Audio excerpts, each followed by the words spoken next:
here from YouTube and Fight Designer LLC. A lot of stuff I want to share. It's been a while, and I got a lot of catching up to do. Some of it will probably be over on the Fight Designer channel, because it regards to swords and armoring work on movies, things like that, that are not just about playing with toy guns like we do over here on the YouTube channel. Sorry, I found where some epoxy was leaking. That's going to be unpleasant. But the reason the epoxy is out is because the first thing I want to talk about. Reason I want to start with this is just because it's going to go out to a client soon, and you never know when things are going to come back or what shape they're going to come back in after a rental gig. So anyway, let's throw this out there while it's all nice and new-ish. So one of the shows that eventually you're going to hear about if you do prop weapons, of course, is Assassins. I'm sure they chose this back ages ago, probably last spring, as a part of their season before there were assassination attempts in the news. So, you know, unintentionally timely, as sometimes happens. But one of the props that's in there, the show, for those of you who don't know, is about people who tried to assassinate presidents. So you've got John Wilkes Booth with his Philadelphia Derringer, you know, things like that. One of the harder props to source for that is the Carcano carbine, the Italian carbine that was used by Lee Harvey Oswald on the grassy knoll to take that shot at Kennedy. It's just not something that they make a replica of very commonly. So I'm not sure what most productions end up doing. This is actually the first time that I've been contacted specifically about this rifle. I've had people send general inquiries and then never follow up. That happens sometimes. But there's a group up in Portland. I'm in Eugene, so it made sense in terms of shipping costs. I think I could even drop it off while I'm picking up my oldest kid from college, halfway there. So what I ended up doing was I took a prop that had started as someone's props project or hobby or whatever. It was sort of a homemade M14 of sorts, which I got ages ago because I needed something that could be sort of Korean War, Vietnam War, whatever, specifically American military. And so, you know, I picked it up, and it was, you know, they used like a stock from some other rifle and made a fake receiver out of wood. A trigger guard was metal. The plastic was dowel. The barrel was dowel. So it was mostly wood with some metal hardware. I've since put sling mounts on it and stuff like that. But it wasn't perfect as an M14. I mean, here's a better copy of the M14 that I've gotten since. So you can see it's got a couple of distinctive features. It's similar to the M1 Garand.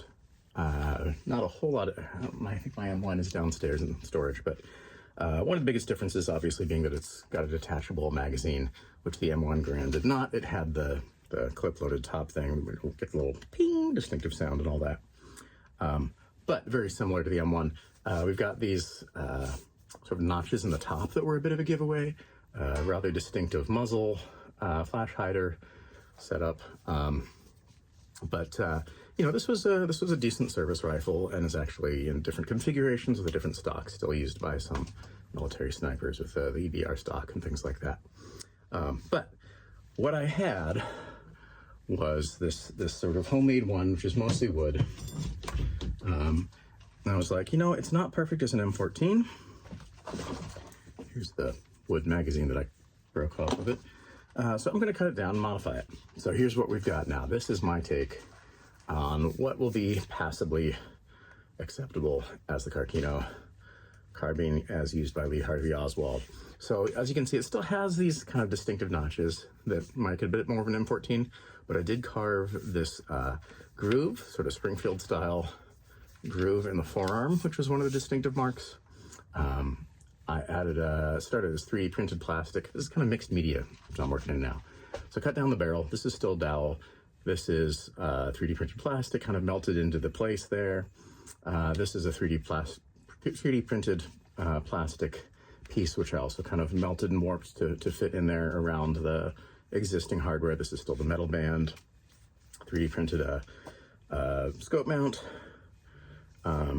This is wood, but with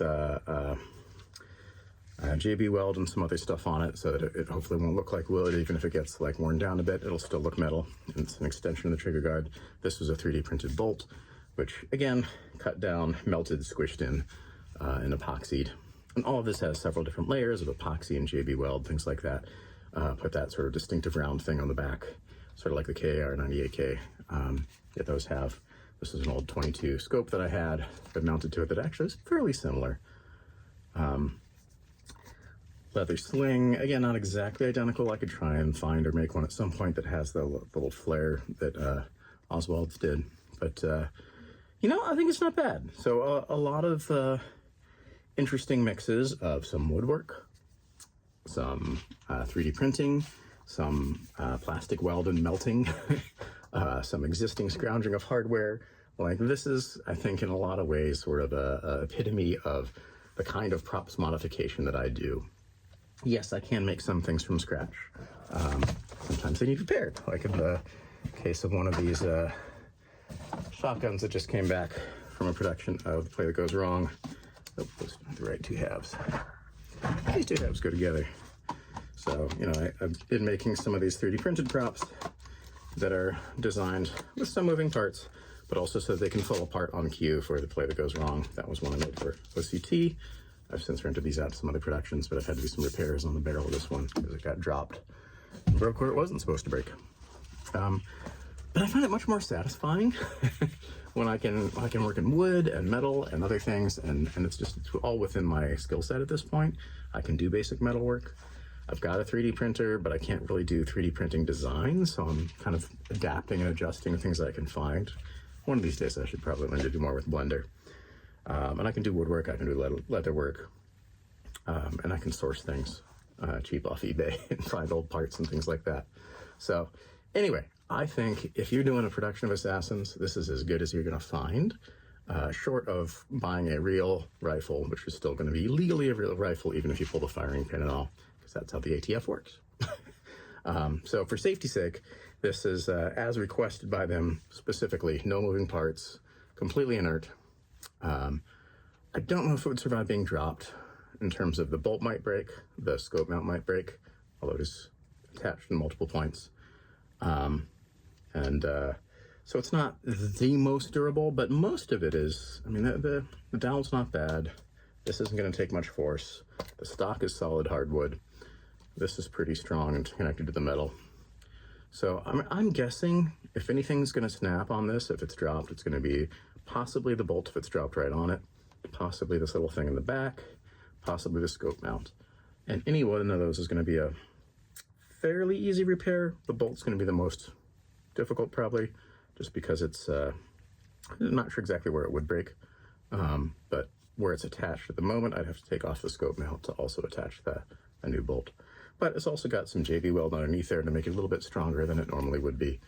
And a couple layers of epoxy up top. So I really am trying to make this so it'll hold up all right. And it shouldn't be dropped, but you know, actor's gonna act, things gonna happen. That's life. So I wanted to show this off while I had it, and I'm kind of proud.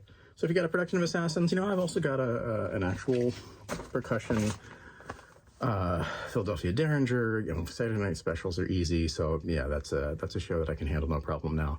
The other nice thing about this being a carbine, it's shorter, cheaper to ship, and it's not super heavy because it's not got a whole ton of metal on it. So yeah, if you're doing Assassins, drop me a line. I've got some other toys I want to show off at some point, and some more things I want to talk about, but for now, I think that'll have to do it. As usual, stay safe, stay healthy, stay sane, and I'll talk to you next time.